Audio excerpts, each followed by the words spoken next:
പൊന്നാനിയിലെ തകർന്നു കിടക്കുന്ന റോഡുകളിൽ യൂത്ത് കോൺഗ്രസിന്റെ ക്രിയാത്മക മത്സ്യകൃഷി പ്രതിഷേധം. പൊന്നാനിയിലെ പ്രധാന പാതയാണ് തകർന്ന് തരിപ്പണമായി കിടക്കുന്നത്.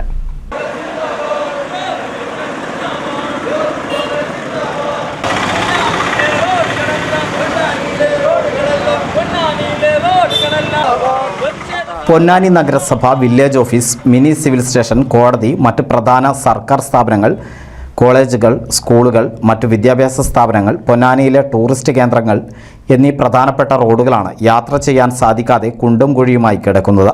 ഈ സ്ഥലങ്ങളിൽ അപകടങ്ങൾക്കും അപകടമരണങ്ങൾക്കും സാധ്യത ഏറെയാണ്. വിഷയത്തിൽ MLAയും മറ്റ് അധികാരികളും വേണ്ട നടപടികൾ കൈക്കൊള്ളണമെന്ന് യൂത്ത് കോൺഗ്രസ് പൊന്നാനി മണ്ഡലം കമ്മിറ്റി ആവശ്യപ്പെട്ടു. DCC സെക്രട്ടറി TK അഷ്റഫ് ഉദ്ഘാടനം ചെയ്തു. ഈ തകർച്ച ഒഴിവാക്കുന്നതിന് വേണ്ടി ഗവൺമെൻറ്, നഗരസഭയും MLAയും ഒരു നടപടിയും സ്വീകരിക്കുന്നില്ല.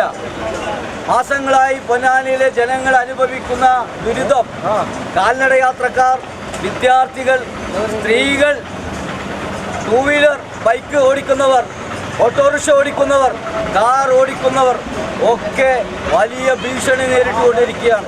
എത്രയോ അപകടങ്ങൾ ഈ ചമ്രട് ജംഗ്ഷൻ മുതൽ ബസ് സ്റ്റാൻഡ് വരെയുള്ള ഈ മെയിൻ പാത, നാഷണൽ ഹൈവേയുടെ ഈ പ്രധാനപ്പെട്ട പാത, എത്രയോ കുഴികൾ, അത് കുഴികളല്ല കുളങ്ങളാണ്. ആ കുളങ്ങളിൽ മത്സ്യകൃഷി നടത്തുക എന്ന പ്രതീകാത്മക സമരമാണ് ഇവിടെ നടത്തുന്നത്. യൂത്ത് കോൺഗ്രസ് പൊന്നാനി മണ്ഡലം പ്രസിഡന്റ് VP ജമാൽ അധ്യക്ഷത വഹിച്ചു. കോൺഗ്രസ് പൊന്നാനി മണ്ഡലം പ്രസിഡന്റ് ജയപ്രകാശ് മുഖ്യപ്രഭാഷണം നടത്തി.